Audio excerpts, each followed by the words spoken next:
A whisper of magic. The sun dipped below the horizon as Adeline and Emmy reappeared outside the quaint cottage nestled within the enchanted forest. The vibrant hues of twilight enveloped them like a warm embrace, whispering promises of adventure.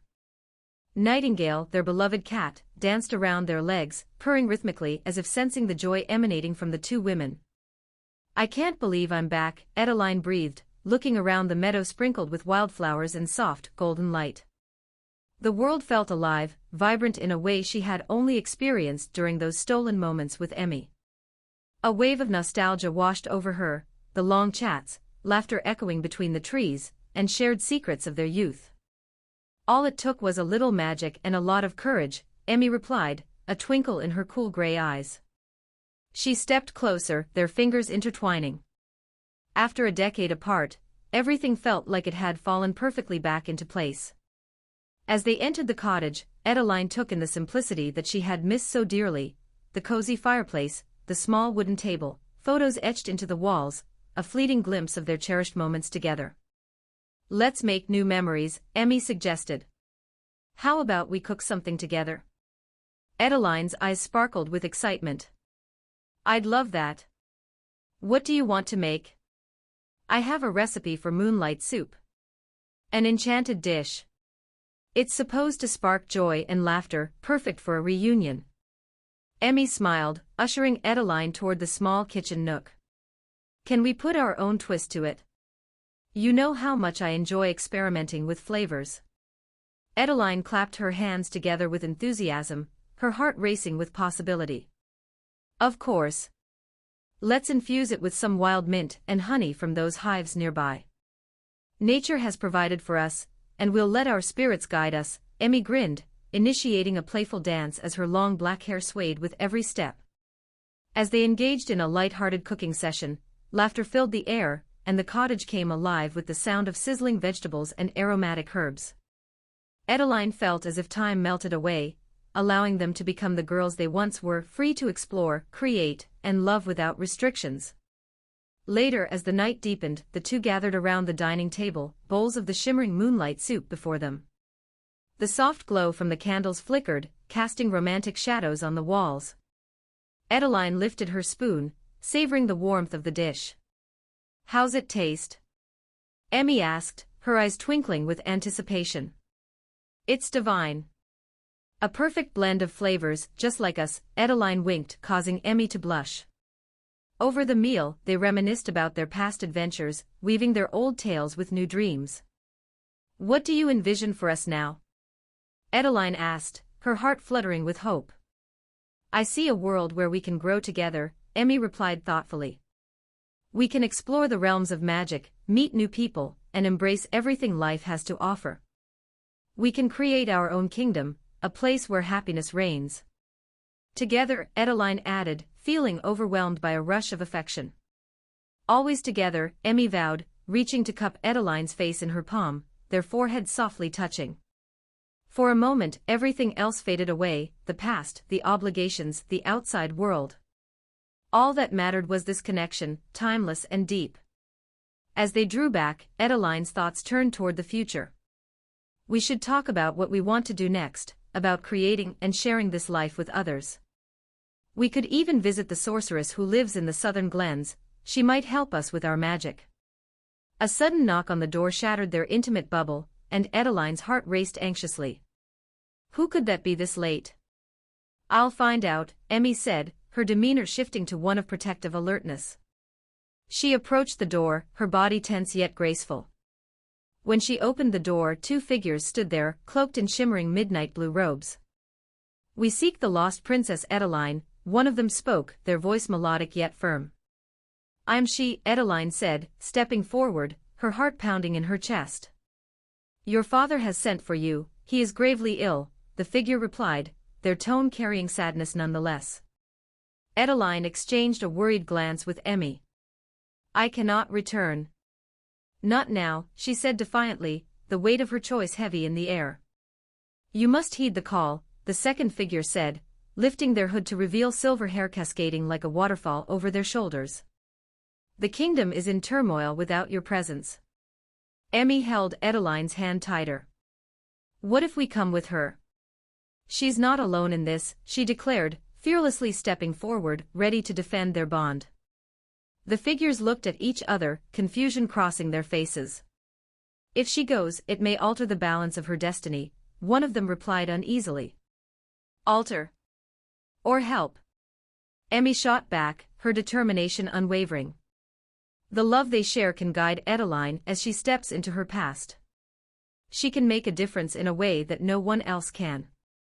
After a tense pause, the figures revealed faint smiles. Very well. If you decide to return, it is only fitting you do so together, the first figure agreed, turning back toward Adeline. However, the road ahead may not be easy. I've faced hardship before and chosen love over the crown, Adeline replied, her voice steady. Glancing at Emmy, she found comfort in her partner's unwavering strength. Then let us return, Emmy declared, her eyes shining brightly.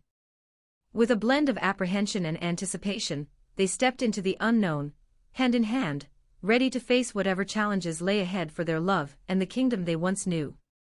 The two figures stepped back, allowing Adeline and Emmy to pass through the threshold of the cottage.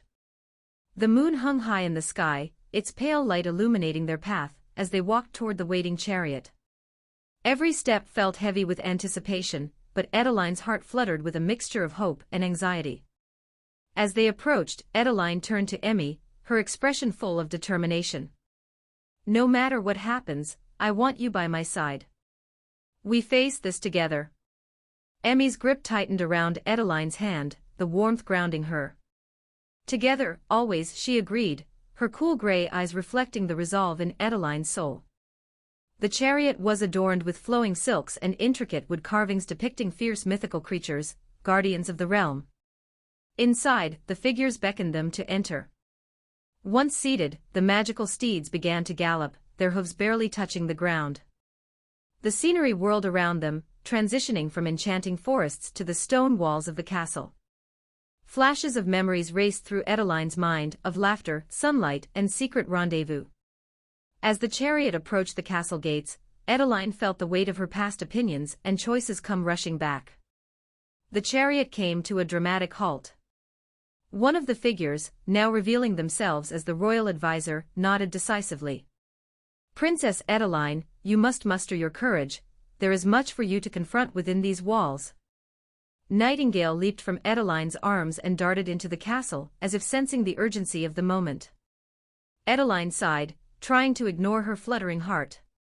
The advisor gestured, leading them through the grand doors, their polished surface reflecting their somber expressions.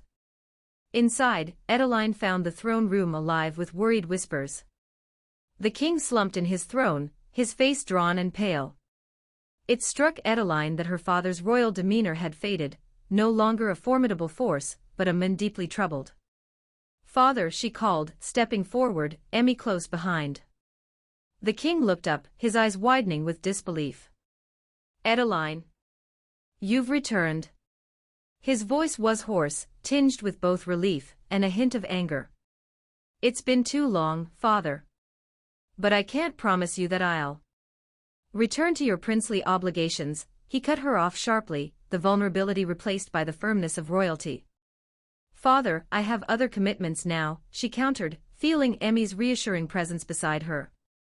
You come back only to abandon your duty again, he snapped, rising from his throne, surprising all present. It's not abandonment, it's reclaiming my life. Adeline took a breath, steadying herself. I love Emmy, and leaping from a kingdom where I'm not truly happy isn't treachery, it's seeking my truth.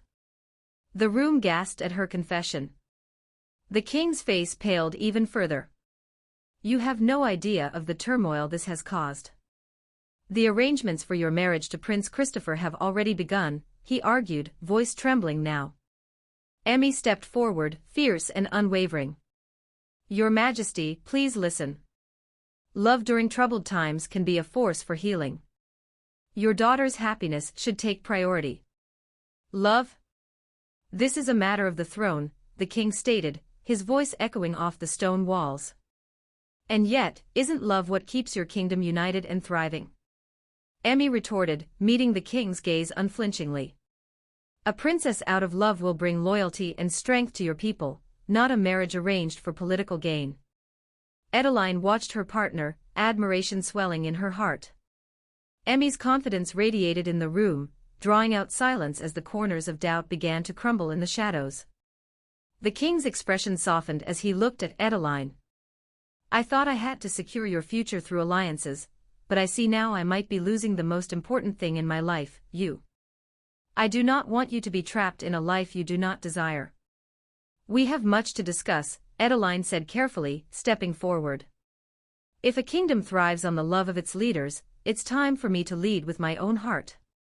The king nodded, his expression conflicted but calmer. Very well. We will discuss this, but we must also address the troubles facing the kingdom. Your return is timely, there are issues brewing beyond our borders. What kind of issues? Emmy asked, wanting to shift the focus from tension to action. It's the kingdom across the sea, rumors of rebellion have reached us. The people feel betrayed by an alliance that no longer serves their interests. The king's brow furrowed deeply. If I go, I can negotiate with the prince. If he is truly in charge, I can persuade him to side with us, Adeline suggested, her thoughts racing. The king looked at Emmy, then back at Adeline. You're willing to confront your betrothed. You do realize you may be facing more than stubbornness, feelings may sway him. Emmy squeezed Adeline's hand again, determination sparking in her gray eyes. We can face this together. We can help clear the air and put our love to use for the benefit of our people. With a sigh, the king agreed. Then I will summon Prince Christopher to join us for a council. We will discuss this matter openly. Thank you, Father, Adeline said, relief flooding her as she felt the tension ease. Everyone deserves a chance to choose their path, the king said, next to a whimper of Nightingale, who jumped onto Adeline's lap. The meeting transitioned into plans, strategies, and partnerships that could change the fate of their kingdoms. Adeline felt the flicker of hope reaching out, wrapping around the emotions she and Emmy shared. They would face whatever darkness loomed together. Days passed and word was sent to Prince Christopher. Finally, the day of negotiation arrived, and the council gathered in the throne room. Adeline stood beside Emmy, her heart pounding, ready to embrace a future where love triumphed over obligation. As Christopher entered, regal yet hesitant, Adeline saw the many faces of her past etched into his features. Yet she held her head high. Together they could agree that change was necessary.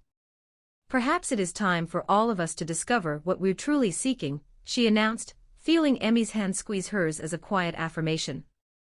And maybe, just maybe, happiness would emerge from even the darkest of places. The grand hall filled with an air of anticipation as Prince Christopher stepped into the throne room. His royal attire shimmered in the soft light, but the heaviness in his gaze hinted at the conflict that lay beneath the surface. As he approached, Adeline could sense an old tension mixing with the potential for change in the air. Adeline, he greeted, voice measured yet warm. It's been a while. He paused, taking in Emmy's presence at her side. And you must be the one I've heard about. The one who has captured her heart. Yes, I am, Emmy responded, standing confidently beside Adeline. Thank you for coming.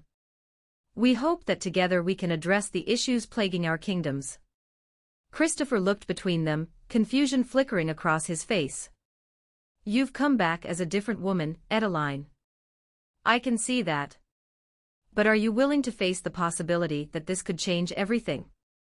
Adeline took a deep breath. Change is what we need, Christopher. The people deserve better than an alliance that binds us against our hearts. We need to create a unity built on mutual respect and love. That's the key to true strength.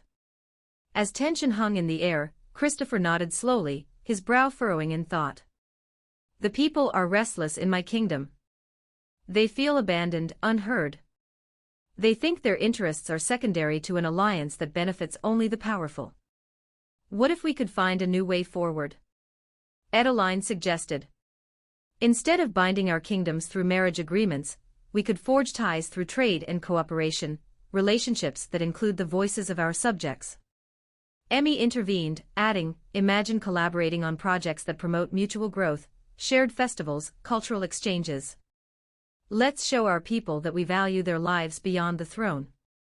Christopher listened intently, the warmth in his eyes softening the rigidness of his posture. "You would be willing to risk everything for this?" he asked, looking directly at Adeline. "I would risk it all for my happiness," she replied, her voice steady and resolute. "Life is fleeting, and I won't be part of a cold alliance." A moment hung in the air, the decision clothed in silence. Then Christopher sighed heavily, the burden of his own choices beginning to lift. "For too long, I've been a pawn in a game I didn't want to play. If forming an alliance of mutual respect and interest is what it takes to bring our people together, then I'm willing to entertain this new path." Adeline felt a rush of hope. "Then let's announce this to our people," she urged, excitement coursing through her veins. "Together we can create a new alliance, not as enemies or obligations but as partners dedicated to our kingdom's welfare." "An alliance of hearts, not just thrones," Emmy echoed, her voice strong and sure. As the day turned to dusk, plans were set in motion. They announced their intentions to the court, surprising both nobles and commoners alike. The king stood by Adeline, surprisingly supportive, backing her vision for a kingdom built on love rather than fear. Weeks passed and changes spread like wildfire throughout the land.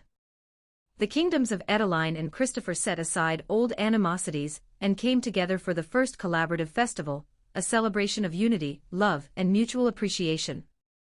It brought people together, welcoming change and embracing what could be. As Adeline and Emmy walked hand in hand through the fair, laughter and music surrounding them, they realized the true beauty of their journey lay not just in their love but in the ripples it created across the kingdoms. Throughout the night, the air was filled with joy, dancers swirled, children played, and couples shared sweet moments under the stars. Adeline turned to Emmy, her heart swelling with gratitude and admiration. "I never thought it was possible," she started, tears of joy glimmering in her eyes. "For love to rewrite the stars?" Emmy finished, her own eyes sparkling. "Love has the power to transform, Adeline. Look at what we've created together." They paused to take it all in, the colors, the sounds, and the palpable energy of hope. And in that moment, surrounded by the joy of everyone around them, Adeline realized she was finally home. Not in the castle, but where her heart truly belonged. As the festival reached its climax, fireworks lit up the sky, a shower of vibrant colors reflecting the essence of their journey, one filled with trials, love, and the fearless pursuit of happiness. "Whatever comes next, I know we will face it together," Adeline said softly, squeezing Emmy's hand tighter. "Together," Emmy replied, leaning in to place a gentle kiss on Adeline's lips. In that moment, amid the flickering lights of the celebration, they sealed their vow, not just to one another but to a future where love would always lead the way. And so their story continued, not as a princess defined by royal duties, nor as a girl bound by magical origins, but as two souls united in love, courage, and the promise of a brighter future, unconditionally intertwined in the fabric of their shared destinies.